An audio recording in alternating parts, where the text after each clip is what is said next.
Coming up, Nicholas Negroponte declares the paper book dead within 5 years. Anne Rice vehemently disagrees. And author J. Daniel Sawyer is my guest on This Week in Books, coming up right now.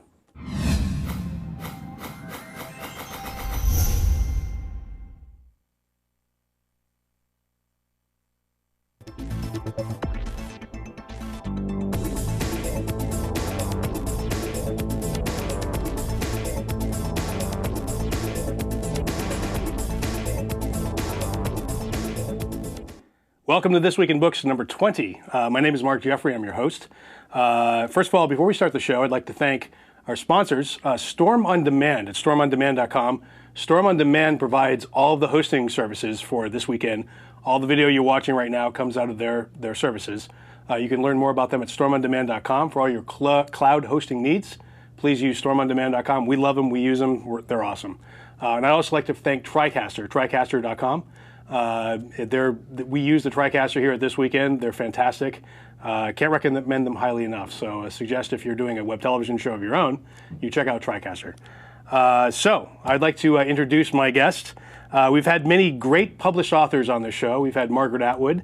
We've had Anne Rice. All those shows are up on iTunes and at thisweekend.com, so I invite you to go check this out. Tonight, we have an up-and-comer out of the Podiobooks universe. His name is J. Daniel Sawyer. So, Dan, how are you doing? It's good to meet you, Mark. Thanks. It's a nice hat trick. I've now met all three of the people who invented the Podiobook.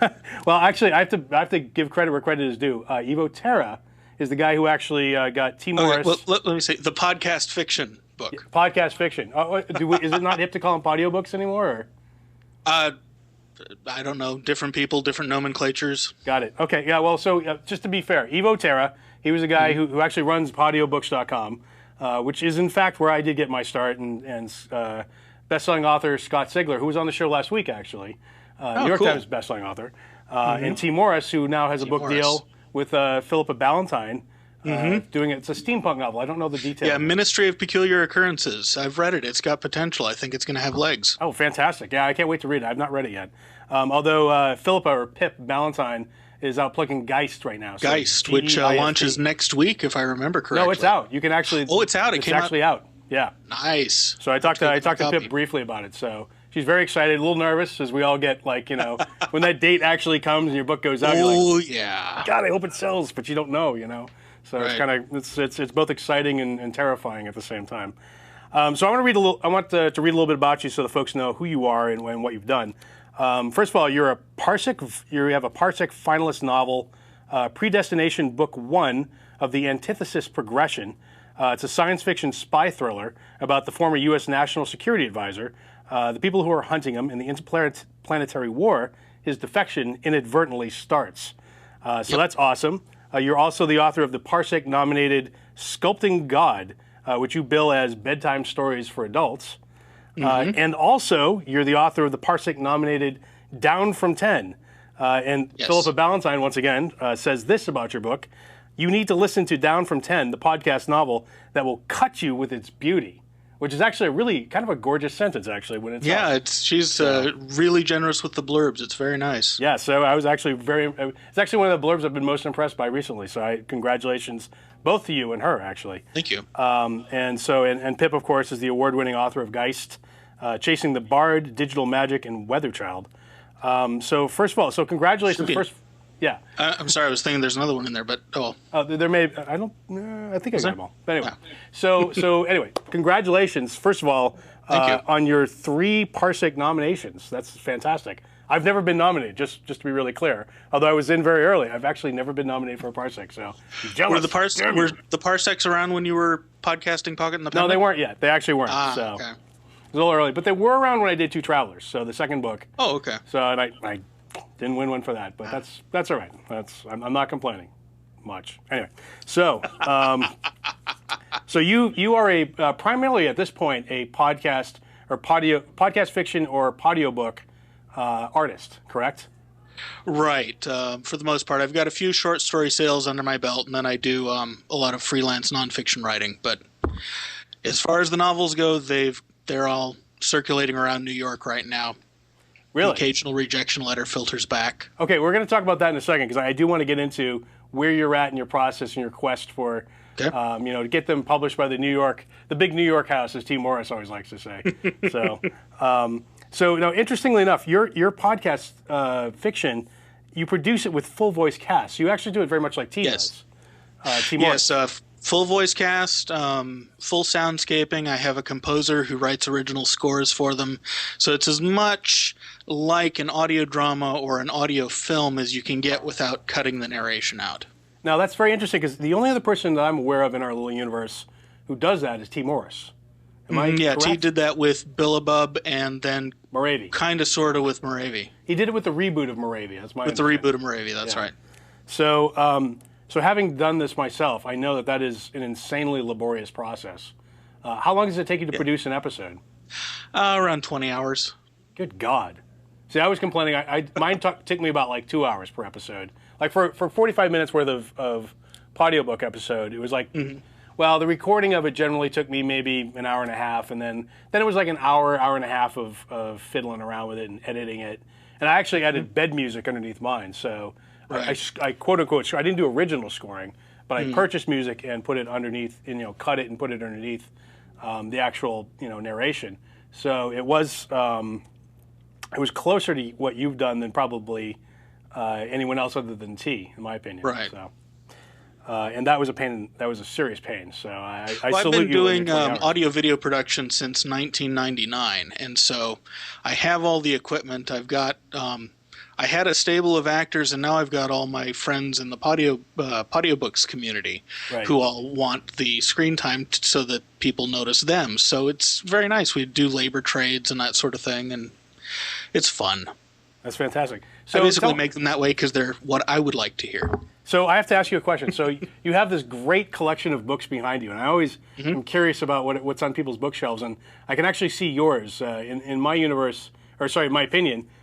Seeing someone's bookshelf is sort of like seeing into their brain a little bit. So tell us what's in your brain behind you. Well, this is one of the many bookshelves in the house, but the top shelf actually is all Tolkien and Shakespeare. Wow. I managed to get, back when they were originally out, I managed to get that 12-volume History of Middle-earth, which is right here. Yep. Second shelf down is De Maupassant, Poe, Twain, a lot of the post-Enlightenment classics. Yep. Third shelf down, I've got some historical fiction like Robert Graves. Do I see Infected right there? I think I see Infected. Yep, and then over here that you is see Infected. Books by audiobook authors. I've got Infected, Contagious, The Rookie, Jack Wakes Up, Digital Magic, Chasing the Bard, my wife is reading right now, Quarter Share, and then the Podthology, which is a anthology of podcast short stories, which I've got 3 stories in. Wow, that's fantastic. So how did you get into podcast audiobooks? It was a bit of a two-edged coincidence. I heard I was doing a skeptical podcast called the Polyschismatic Reprobates Hour, which I still do on occasion when I've got the time. And I had heard Scott Sigler on Skepticality and wanted to get him on my show, basically to pick his brain. Right. Because I've been attempting to be a professional fiction writer since I was 7. So I ran into him at a convention to snag him for an interview, and by the end of the interview, he had convinced me to start podcasting. Yes. So as he has that effect on people. Yep, absolutely. I agree. So he basically pulled you aside and said, listen, this is how you get around. And the reason why he told you to do that, by the way, so you were probably sending in your novels and getting rejection letters like all of us have gotten, and you're sort of saying to yourself, if I could only get this in front of the right person, if only the right person were to experience it, or I could just prove it to an audience, have that audience sort of become it was more the latter. I was at that point in my career, I was about 500,000 words in as far as lifetime word count. So I was just really starting to hit my stride as an author. Yeah. And the business end of the fiction business completely confounded me. It was unlike any other business I had ever seen, and I've worked with filmmakers. And so there was an intimidation factor, not that I'd get rejected, but that I'd get rejected for the wrong reason. Right. And Scott said, well, this won't fix everything, but you can see where your audience is so you can help to judge where you want to send your work. And I thought, no, that's a really good idea. Fantastic. So let's talk about, so right now you have a dark comedy, hard-boiled detective novel. It's called And Then She Was Gone, which reminds me a little bit, I mean, it sounds like the same sort of genre that Seth Harwood. It's sort of like in that same little universe. Is that correct or not? Harwood does noir crime stories, which are a bit different from hard-boiled detective. In noir crime stories, there's really nobody on the side of law and order or whatnot. They're just the journey through the dark underworld that you never see. Right. Detective fiction is hard-boiled detective fiction is more in the tradition of, say, Dashiell Hammett or Raymond Chandler, or Mickey Spillane, though he was quite florid. The old Humphrey Bogart films you see, like The Maltese Falcon, that's the general genre. And then I've gone and updated it for the 21st century and added a very comedic dark edge to it. Oh, fantastic. And so now is it currently available right now in Amazon? Yeah, it's currently available. I'm trying to get people to wait off till the 29th to pick it up. So don't order it yet.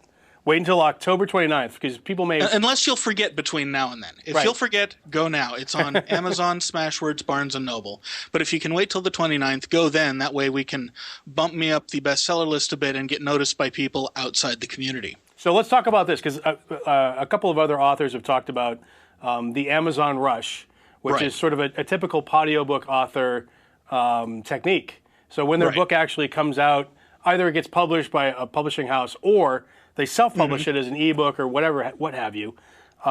They will then basically pick a day and ask everyone to come and buy it on that day, not before, not afterwards. Tell me about that and why that is and what you're hoping to accomplish. Okay, well, Scott Sigler started it with Ancestor, basically attempting to get the attention of an agent or an editor in New York so that he could move from Dragon Moon Press up onto the big leagues. That's kind of the move that T. Morris and Philippa Ballantine since and Mur Lafferty has done, and Seth Harwood did. Seth Harwood's the other one that did it very successfully, that have done since then. This is a little different. I'm not trying to get editors' attention. I'm trying to get audience attention. The Kindle community is a bit of a closed box, just as the podcast audio community is. And so they tend to pay attention to things that move fast. And my theory is that if I can get high enough on the list, if I can break the top 100 basically, I might be able to induce what economists call a Matthew effect, which is visibility leads to exponential increase in sales. Right. Because the price is low, the barrier to entry is low, it's $3.20. I'm not doing this for publicity to another customer base, which is New York, but to the customer base that's there on the site already. Right. I don't know exactly how that's going to change the dynamics, but I'm looking forward to finding out. Huh, interesting. So it's $3 and what again? $3.20. How did you arrive at that? What was the motivation behind the 20 cents? Well, the minimum price at Amazon for an ebook that earns the 70% royalty is $2.99. And so that's what most people enter the market at. I've got an existing customer base, and it's still a good 70 cents below what a cup of cappuccino is. Right. And I sat and watched the market for the last 8 months and charted the bestseller price curve. And between about $3.05 and $4.50, there's this sweet spot where it flattens out, where all of the bestsellers that are doing the best that aren't with New York publishers, they're all sitting in there, and it doesn't seem to make a difference where in there you're sitting. So and then She Was Gone is a fairly short book as novels go. It's about 200, 250 pages. Depending on how you paginate on your Kindle. Yeah, what's the word count, actually? That's probably the better way to describe it. The word count is 62,000, I believe. Okay, yep. So it's on the short side for a novel. So my short novels are going up at 320. Medium length will go up at about 345, and long ones will go up at about 360. Okay.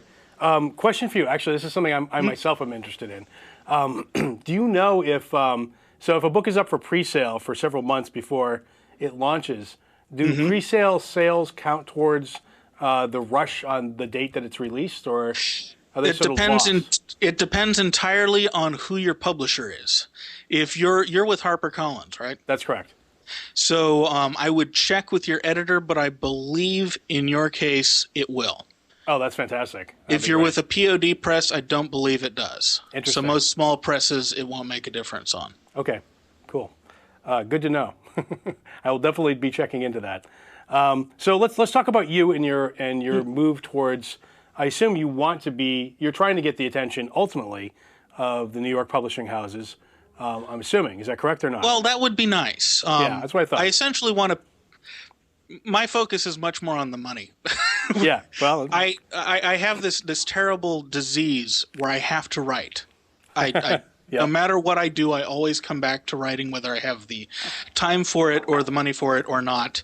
These stories just pour out of my head. I have to do it. Yep, know the disease. And if I'm going to be doing it anyway, I may as well be making a living at it and doing it as well as I can. Going to New York in the current climate, 10 years ago, going to New York was the only way to make a proper living. In the current climate, there's this weird, because Amazon has broken the distribution lock, there's this weird, uneasy symbiosis where, from what I can tell, having a book in New York, they're basically paying you to advertise the backlist that you've got in the ebook markets. And the two markets should be able to build a mutual name recognition thing going on. And so I would like to get a New York deal because I'd like to get paid to advertise my stuff. Right, understood. And I'd like to get in front of more readers. But that's incidental to the main goal, which is to be able to make a living at writing the kinds of stories that I love. Cool. So do you have an agent right now yourself, or are you still looking around? Oh, hell no. No. No, not at all. No, Really? no. I'm surprised you don't have an agent yet. Okay. No, don't want one. Oh, really? No. Okay, you have to explain this to me because on a previous show, actually about 6 weeks ago, I did a show with my own agent and another one of her clients, and the whole point of the show was how to get published. And I basically told my story. The other author told her. It was Sarah Jane. I almost said Smith. Hamilton. Yeah, I was thinking Sarah Jane Smith. Sarah Jane Hamilton. Okay. And she basically Stratford, not Hamilton. Apologies. Sarah Jane Stratford. She has basically a vampires in the Nazi Germany thing going on in her novel. And she basically had to get. We both concluded that you had to have an agent in order to get a hearing with the New York publishers. It's incorrect. Well, okay, tell me why. Jim Hines' numbers out last January. He surveyed I believe it was Jim Hines, surveyed the first-time books picked up in the last year out of the genre publications. This is not necessarily true with literary fiction or nonfiction. I'm not familiar with those markets. But in genre fiction, 43% of first-time novels are acquired off the slush pile. What is the slush pile? Define that for our listeners. When authors mail in a query or a manuscript out of the blue, completely unsolicited. So roughly half or so are off the slush pile? 43% are off the slush pile. Now the other six, whatever the math comes out, 57% are, of course, coming through agents. The reason that I am not interested in an agent at this point in my career is that having no established track record of sales, the kind of agent I'd want is not going to be interested in me. What's the kind of agent you want? I want someone who is someone who's got their contacts down, who's well established in the business, who has a track record, and who's got an established reputation that I can check, vet, and audit, and who is not interested in nurturing me as a writer or growing my career, who's interested in selling my books. Okay, I don't need a business manager. You do want an agent, but you do want someone who basically is awesome.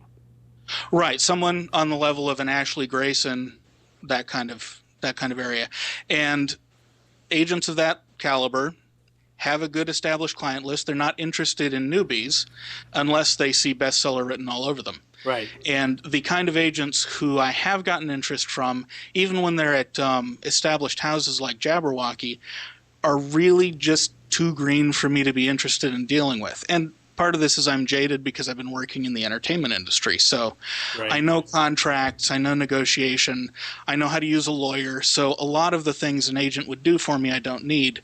The kind of stuff I do need I can't get out of a neophyte agent. Got it. Okay. Did you actually attend the Parsec Awards, by the way, when you were nominated?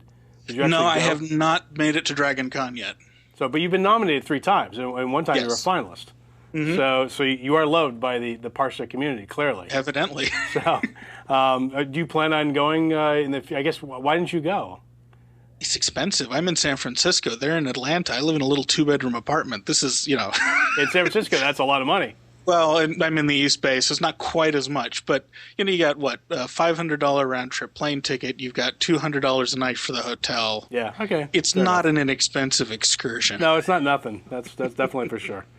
Okay, so tell me, how do you currently promote your work online primarily? Are you on Goodreads? Like, do you tweet a lot? Like, how do you go about that? Yeah, I'm on Goodreads. I tweet. I have a blog where I do a number of different things. I'm doing a series on contracts right now. I do humorous stuff. I do link salad every once in a while. It seems to interest people. I come on shows like yours. Mm-hmm. I do quite a lot of voice acting around the potosphere. I'm the guy that does the weird accents. I read that in your bio, actually. So. I do about 12 accents competently with a day or so of study. About 4 off the top of my head. All right, let's hear 2 right now. So give me 1 and then give me another one. Oh, I knew you were going to do this. You got to do it. Come on. I'm going to ask this. Well, there's the Scottish. The Scottish is a pretty easy one to get into.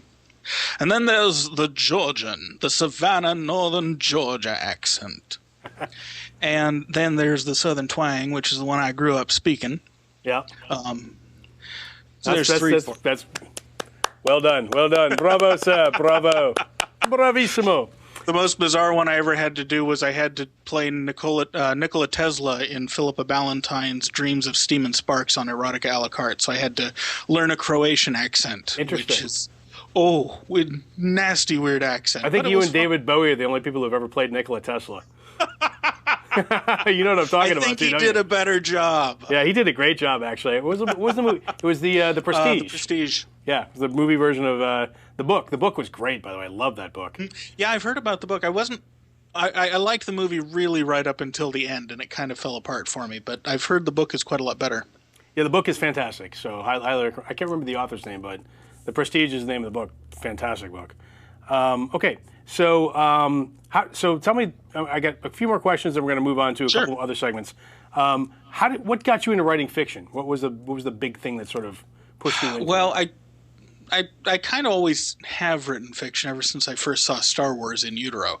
But the thing that got me into writing it seriously and wanting to make a career out of it was I was 8 years old. I had just finished Lord of the Rings, and I went over to the house of for family dinner to the house of the man who is now head of European ancient archaeology at Stanford, I think. His name's Pat Hunt, and he wanted to get me out of the room because I like to hang around with the adults. Oops. Did you? No, I'm here. Guys. Oh, I'm sorry. We're good. I had a zip thing here. It looked like you guys went away. We're all good. He wanted to get the annoying 8-year-old kid who would hang around and ask the annoying questions out of the room. And so he told me he was writing a fantasy novel. He shoved the manuscript in my hands and put me in a side room, which is a brilliant idea. So I read this thing. I got 3/4 of the way through, and I'm like, I know this guy, and if he can do this, I can do this.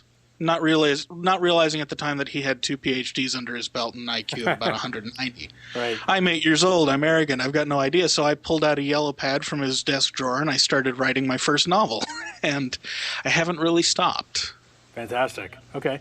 And then finally, before we proceed on, where can people find you online? What's your website? What's your Twitter? All that. You can find me at www.jdsawyer.net. You can follow me on Twitter as D Sawyer. That's Sawer, as in the Mark Twain book. And I'm pretty easy to find. I'm on iTunes. Cool. All right, so let's go to our next segment, which I like to call "What You Reading." So tell me, you got a big bookshelf behind you, so you probably have a very long answer. What are you reading right now? What's sort of? Reading Feed by Mira Grant, which I'm really enjoying so far. I'm reading Stiff by Mary Roach, which is good. I'm reading The Moral Landscape by Sam Harris, which is alternately very irritating and very provocative. Yeah. He's always good for that. What else am I reading at the moment?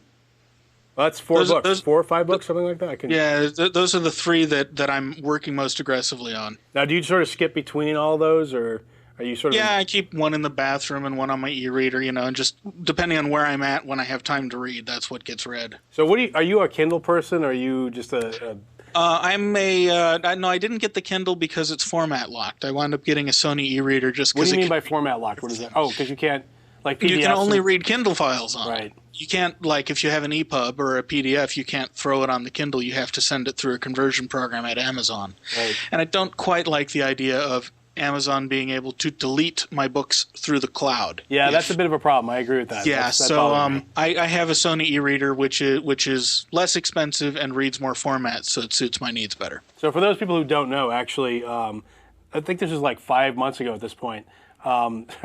Amazon actually, you remember this? Amazon deleted March of '09. Yes, Amazon apparently found out after they had distributed a bunch of copies of a certain ebook, which I'll reveal what it is in a moment, that they did not in fact possess the correct license to distribute that book. So basically, a bunch of people who had downloaded this book woke up the next day and found that book was gone.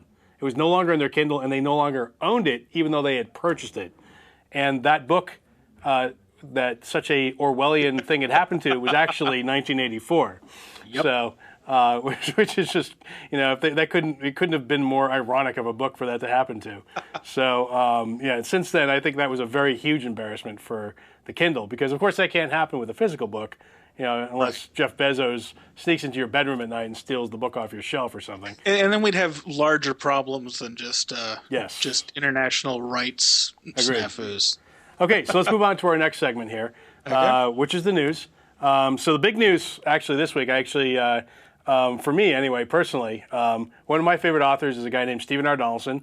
I just found out that it was one of your favorite, or I guess... He is one of my very favorites. Okay, so we're on the same page with this one. So 24 hours ago, Thomas Covenant, number 9, called Against All Things Ending. It's actually the third book in the third Chronicles. The last Chronicles, yes. It's not the last Chronicles, but it's like sort of... There was a first Chronicles, which came out in, I think, 1976 through 80-ish. And then the second Chronicles of Thomas Covenant came out in like 81 through like 84 or something like that. And that's actually probably my favorite series in the whole world. And then... It's a wonderful series. Yes. And then very recently, within the last maybe 4 years or so, the last Chronicles of Thomas Covenant started coming out, beginning with one called The Runes of the Earth. Yep. And then the second one is called Fatal Revenant. And then the third one, Against All Things Ending, just came out 24 hours ago. Oh, and of course, at 12:01, I slurped it down on my Kindle immediately and stayed up till 4 in the morning, which is about all I could stand, reading it. Oh, nice. Yeah, it was... I've been holding off on reading the last Chronicles till they're all out, because I tend to do that with his books. But I recently got done reading the Man Who Was mystery series that he did. Yeah. Which is really, really good. Interesting. I've not read those yet. It's weird because he's like one of my favorite authors, and there's several of his books out there. I actually was going to read the Gap series, which I've heard incredible. Those are my absolute favorite of his so far. Really? Even better than Covenant? Yes. Interesting. Touches on different themes than Covenant, but you can definitely see his development as a writer in the 15 years between. Yeah. And the Gap series, being that it's Donaldson, emotionally, it's just the darkest thing you've ever run into. And the first 2 books, which are the shortest books in the series, took me about 4 months to get through. And then I got halfway through book 3, and I read the last 2.5 books, which are all over 700 pages, in about a week. Wow. Because he hits climax halfway through book 3 and does not let up. That's awesome. Yeah, Donaldson seems to he seems to the gears start catching in book 2 or book 3. So for me, actually, for the last Chronicles, book 1, I mean, there's never a bad Covenant book. I mean, I haven't read one that's been bad. But the first one of the last Chronicles was a little creaky for what I was used to, because the second Chronicles was just so amazing. Oh, it was. It really was. It was sort of like he departed fully. So for there's a lot of people who probably don't know what we're talking about. So let me just try to give it a little quick synopsis. Okay. So the Chronicles of Thomas Covenant center around a guy from our world, so our universe, who's a leper. And it starts off in the 70s when leprosy was incurable. And his life falls apart, and he's very depressed. And he's sort of a Holden Caulfield-ish kind of dude. And he basically walks into town to pay his phone bill, and he gets hit by a police car, and his head smacks the pavement, and he wakes up in this Tolkien-ish kind of world. And it pretty much is Middle Earth in a lot of ways, except everything's sort of turned upside down. So he believes that he's he's involved in a wish fulfillment dream, and if he buys into it, that to him is deadly. So he's very much invested in not buying into it, that's sort of the first book. And so imagine Frodo, being told he has to go on a quest to the ring, and he just goes, you know what? I don't believe any of this is real. I'm not going to do it. If I buy into it, it's dangerous to me, and so no. And then winds up going on the quest anyway, not because he actually wants to go, but just because he doesn't want the Black Riders to kill him. Right. Well, there's a whole metaphysical thing of like, it doesn't really matter whether it's real or not. It's about who he is and how he would respond in this sort of situation. So he does come around, obviously, because you can't root for Holden Caulfield forever. You kind of like you get like irritated with him for a while. So, and of course, in the second book, there's another guy from our world who basically is just like him, except he's made the choice to invest in it. Hyle Troy. And so he's got someone to argue with, right, and tell him he's wrong. So there's all these great little moments and things that happen in it. So it's spanned a good 35 years of period. And for me, these books are it's a huge event when one comes out. So delighted. So I'm going to ask you a question about this because this is interesting. So you know what an ARC is, right? The Advanced Review Copy? Advanced Review Copy, yes. All right. So I'll make a confession right now here on this show. So on eBay, you can actually get ARCs early. So these ARCs are basically copies of a book that are sent out to reviewers of New York Times and all these. And increasingly bloggers now, increasingly bloggers, exactly. It's like a screening, right, for a film, except it's sort of a book screening. And so they're sent out typically months in advance, 5 or 6 months actually. In fact, I'm going to have ARCs for my book. My book is coming out May 1st of next year. Oh, nice. I should have ARCs in about 2 weeks in my hands. Congratulations. So, which is pretty awesome. So, but thank you. And so, but here's the thing. So a lot of times the ARCs will now appear on eBay. So, yes. Right? So I actually tried to grab an ARC of Against All Things Ending early, as much as 4 months ago. I was unable to because basically I would bid up. Like I was happy to spend several $100s on this one. But basically in the last minute, like everyone was like bidding and just went brrr, and it went up to like $600. Yep. Yeah, just within like the last 2 or 3 minutes. So my question to you is this: yes. A, what do you think is the sort of moral, implication of purchasing an ARC? Do you think it's morally okay to purchase an ARC of something you love? Because technically, I see the author no problem with it whatsoever. Really? Why is that? Like even if it was your book and I didn't pay you, I purchased an ARC. What do you think about that? The most effective marketing for any author is word of mouth, and the more people that read your book, the more people will, in the long run, purchase it if it's one that has legs. That's why I don't have a problem with libraries either. Libraries are advertising. It's part of the sunk cost of advertising. So it's a lost leader, essentially, is what you're saying. Okay. So my sort of contention is that I think it's okay to buy an ARC. Here's the funny thing. I actually went to dinner with Donaldson at one point several years ago, and he was very noticeably irritated by the fact that people were purchasing ARCs of Thomas Covenant books on eBay. so I kind of said, all right, well, I can purchase the ARC on eBay as long as I purchase a legitimate version when it comes out at some point. So that's sort of the line I do. So I still get it early. And there are very few books that I feel are worth that sort of double paying. But that Thomas Covenant books are absolutely there. So enough about that. I've waxed on about that for a good 10 minutes or so now. Okay, so let's go to our first article.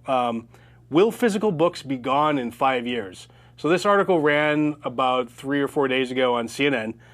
Basically, Nicholas Negroponte, who is used to be at MIT's Media Lab, he's now the founder of One Laptop Per Child. He says the physical book's days are numbers. And he says specifically, it will be in 5 years. And I quote, "The physical medium cannot be distributed to enough people. When you go to Africa, 500,000 people want books. You can't send the physical thing." And he emphasized the efficiency of being able to put hundreds of books on laptops his organization sends to villages. Quote, "We put 100 books on a laptop, but we also send 100 laptops. That village now has 10,000 books." So the question is this: is he right? 5 books and all that stuff behind you on your shelf vanishes, or what? I think if he's right for the wrong reason. I don't personally see the current distribution system, particularly the return system, to be sustainable. What is the very return much system? longer. Explain that. I know what you mean. When it is something introduced in the Great Depression for to keep basically to keep bookstores in business. All bookstores are consignment shops. None of them actually buy their stock. All their stock is fully returnable if it doesn't sell within a certain window. Usually it's 3 months. Mm-hmm.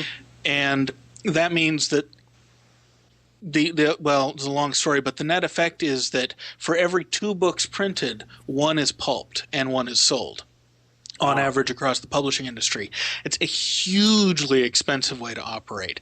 And it wasn't cost effective before. It was barely sustainable because there was no other option. With ebooks and the espresso print-on-demand machines and other print-on-demand solutions coming into vogue, it's not going to be sustainable economically for much longer. I don't think print books are going to go away. I do think the distribution system is going to collapse. I don't think it's going to take all the publishers with them, but I would be very surprised if all of them survived. Wow. I think we're seeing a remarkable period of creative destruction opening up in front of us. And I'm very excited. It's going to be interesting. Do you think the publishing industry is just completely screwed eventually? The publishing industry is it's a bit like saying Hollywood is the movie industry, right? The publishing industry are hundreds of companies in dozens of cities. Well, I mean like the big publishers, like, Even for the example, conglomerates like HarperCollins. Bertelsmann and Right. From what little news I get coming out of them from authors I know, it seems to me like Macmillan is probably going to do okay. They're trying really hard to adapt fast. And Hachette will probably do okay. And some of the others, maybe not so much. I'll be very honest with you. I'm actually, there's a part of me that's actually terrified that HarperCollins is going to collapse. I hope you have a good reversions clause in your contract. Yeah. Yeah, I mean, I don't think that I honestly don't believe that they will. Because, I mean, they're part of News Corp, so it would have to be a much larger macro event, I think, really. Yeah, they'd be much more likely to get spun off and broken up than collapse then. So I think probably not, and I think it would take a much longer time frame than between now and May. So I think all of them, I think, are going to have some very severe economic problems. I would be surprised if even most of them went down. I wouldn't be surprised if 1 or 2 of them did, but I can't. Okay. At this date, I can't pick winners. I don't know enough. Okay, so basically you think that Negroponte may be correct, but not for the reasons he cites. You don't think it has to do with computers in the third world. Well, computers in the third world are going to be a hell of a growth market if the third world countries sign on to the Berne Convention, which is a big if. What is that? Explain that for our listeners. It's an international copyright treaty that allows copyright laws in different countries to be mutually enforceable. If countries in Africa sign on to the Berne Convention or something like it, then it's going to be a hell of a market. If they don't, then it may be a great expanding market in terms of consumption, but I don't see where we're going to see any cash from it. Okay, so here's what Negroponte says, actually, sort of in his defense. Further into the article, he says, defending ebooks, he says, that's what cell phones did. Cell phones were more popular in Cambodia and Uganda because they didn't already have phones. There weren't landlines there already. Right. So we, on the other hand, America, had phones. So we were very late to the cell phone table. So he believes that they will adapt ebooks because they don't have regular books right now. And all their cell phones are also e-readers. Good point. I don't see a problem. I don't see a problem with that reasoning. I don't think there will be no market for print books in that environment, but that print books will become more of the keepsake, like these. I've read most of these already, and I will probably not read most of them again, but I keep them around because there's good memories attached to them. They're really pretty on the walls. I like loaning them out to friends, and you'll have at least always, kind of like with vinyl, I think you'll always have a dedicated niche culture that wants print. So they're sort of totemistic for you. It's not really about the information in the books. It's the physicality of the book itself and the way it looks on your shelf. As far as information, the computer beats it hands down. Right. Which is not to say I don't still look stuff up in books, because I enjoy doing that. But do I need to? With the exception of a few books that I can't get the information in them online, probably not. All right, so now we're going to talk about the opposing viewpoint, which it seems like you're sort of possibly on. It sounds like, based on what I'm hearing here. And that opposing viewpoint comes from none other than Anne Rice, the Mistress of the Dark, who's been a guest on the show, by the way. Yes. And no longer the Mistress of the Dark, by the way, apparently. But nonetheless, in my heart, I'm still, Team Lestat. So never mind those Twilight kids. It's Team Lestat. So she didn't write an article. She tends to be very vociferous on Twitter and Facebook. So she's very. So you follow her as well. So I'm a big Anne Rice fan as well. But I hear occasionally when she has a meltdown in public, it makes news, and it's quite This is true. Well, but she's to be fair, she actually every once in a while she has a meltdown, but don't we all? But she's very considered and loves the interaction between her and her readers, or people who aren't even her readers, just people on Facebook and Twitter. She'll throw something out there and say, I think blah, blah, blah. There was a wonderful article that said blah, blah, blah. Comments are welcome. Please tell me your thoughts. Right? So she's very open and very sort of, it's very civil, actually, on her page on Facebook and Twitter. So anyway, but she responded. She actually posted this article that Negroponte put up, and she said several things. I'm actually going to quote her for a little bit because this is very interesting. So she wrote, in response to the article, why do books have to look like they did in the 1500s? Why are they still made of paper? Imagine a beautiful synthetic book, featherweight, with bright white pages, impervious to mildew, water, and rot. Why not? Why is there no investment in this arena? And then she goes on to say, a new synthetic book could preserve the age-old fonts, the glory of full-color illustrations, the beautiful feel of a volume in hand, yet be cheap to produce, cheap to ship, and easy to store. To save the book, we need to remake the book. We have reinvented clothing with synthetics. Why not books? Kindle and ebooks are fine for those who are connected and possess technology, but a new featherwhite synthetic physical book could go with one of the most remote, could go to one of the most remote villages or mountain peaks or desert islands of the world. It could endure in a tropical rainforest. Shipping and storage of such books could revolutionize the book industry. So what do you think about this? It's an interesting idea. The materials tech isn't going to be there for another 10 years or so, but I love that idea. It's kind of cool, isn't it? I agree. Yeah. It's a fascinating idea. So she's basically saying get rid of paper and, it still feels like a book. You still have the physicality of pages and, the full color and, the fonts. And I think she's actually, to be honest with you, you know what this is? This is I believe, it's her reaction to the Kindle. So on the Kindle, fonts are not preserved, pagination is not preserved, right? No, it's one of the big drawbacks. It's very readable. I love the e-ink screen, but yeah, that you can't preserve the fonts or the pagination or wonderful little illuminatory flourishes on the margins or the chapter headings.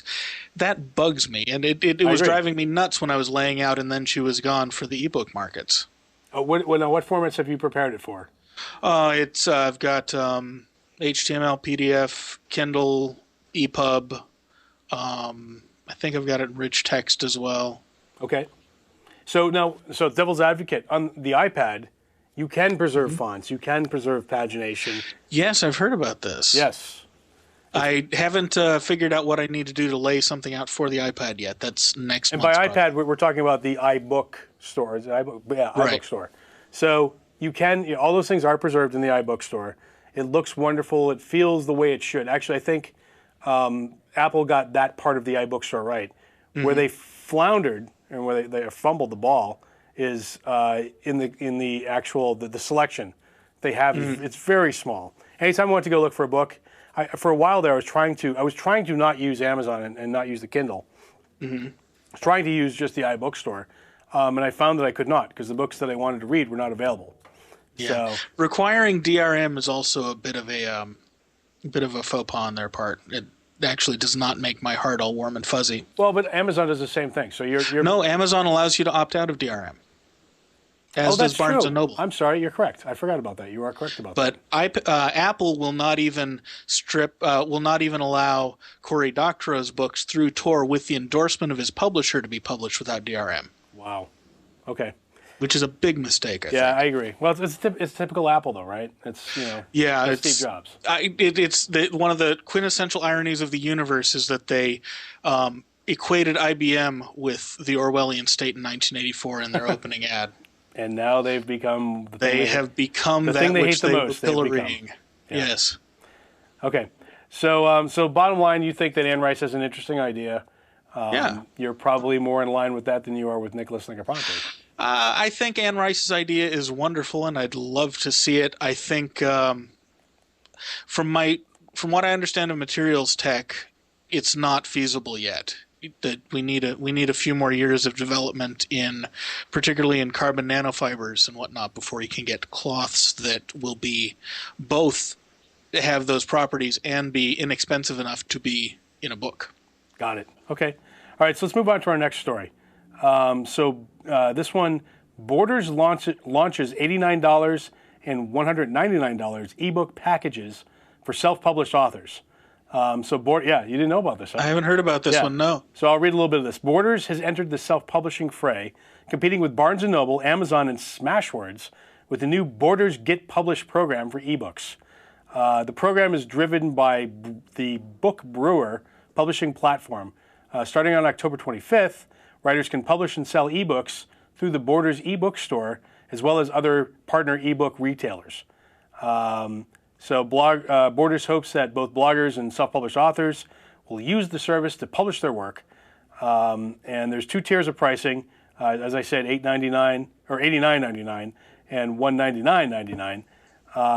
The book brewer assigns the book an ISBN number, makes it available to major ebook stores at a price set by the writer, and royalties are based on sales and vary with each retailer.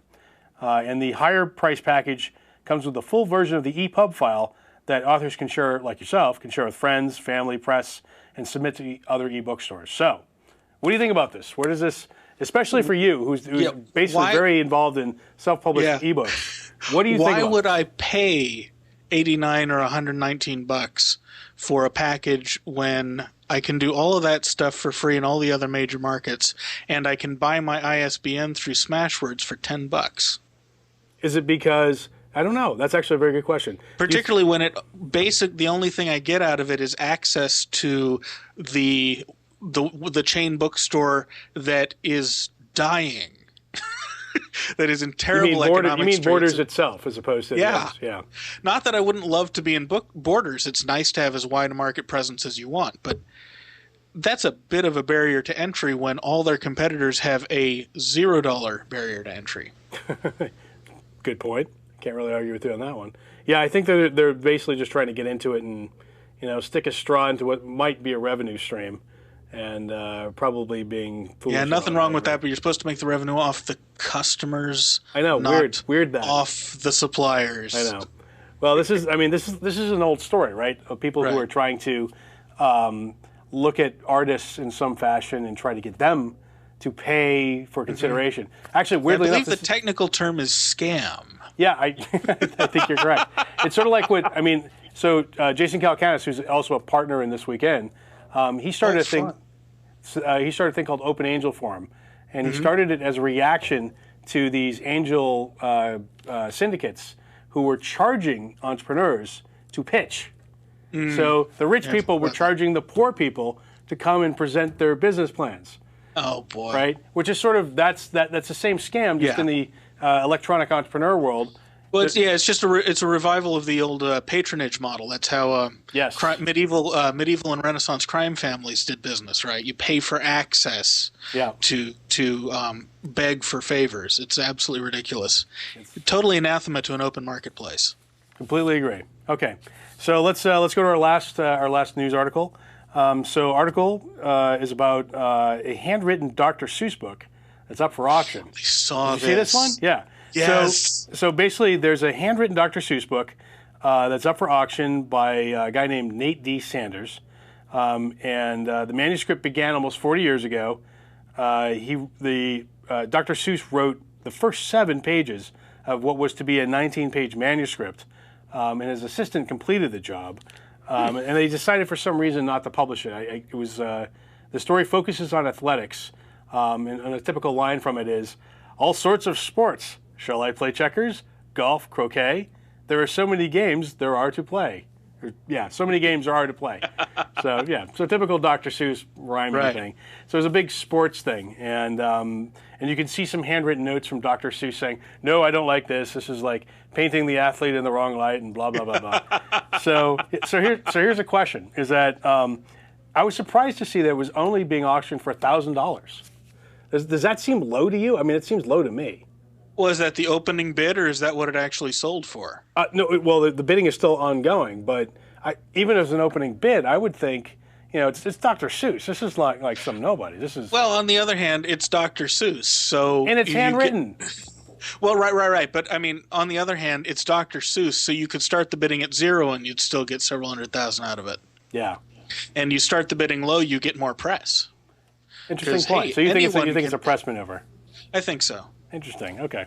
Yeah, I sort of saw this story and I was like, $1,000? Are you kidding me? For a handwritten Dr. Seuss, that seems like terribly low. So okay. Well, I bet you it winds up selling for upwards of 6 figures. Yeah, actually, that's sort of where I was at on it too. So, so Daniel, thank you so much for being on the show. Very much appreciate it. Thanks very much for having me, Mark. I appreciate it. And so once again, so your book and the date. Tell us, plug all your stuff one last time. Okay, The Antithesis Progression and Down from 10 available and Sculpting God available in full cast audio with full production scoring and soundscaping from www.jdsawyer.net. You can get And Then She Was Gone, the first of the Clark Lantham mysteries, on Amazon, Smashwords, Barnes & Noble, and all of the Smashwords partner stores in all ebook formats for $3.20 on October 29th. October 29th, so that's coming up. When is that? Is that next? Next Friday. It's next Friday. Okay, good. And you can follow my blog at jdsawyer.net. Follow me on Twitter as dsawyer. Okay, great. Well, thank you so much once again. That's all the time we have. Again, my name is Mark Jeffrey. Join me next week. My guest will be Seth Harwood. Yeah, it's gonna be good. It's gonna be a good one. We're gonna be talking about. He just released a novel called Young Junius. Young Junius, exactly. It's available now on Amazon. So he's done his sort of Amazon bum rush, if you will. Mm-hmm. And but it's interesting. I'm going to talk to him. He's doing a bunch of interesting things surrounding the release of Young Junius. So we're going to be talking about. He's been on the show before, but we're going to be talking about what he's up to right now. And he's also one of the biggest voices in the podcast or audiobook universe. So please join me next week for Seth Harwood next Wednesday night. So thank you once again. This has been This Week in Books. We'll see you next time.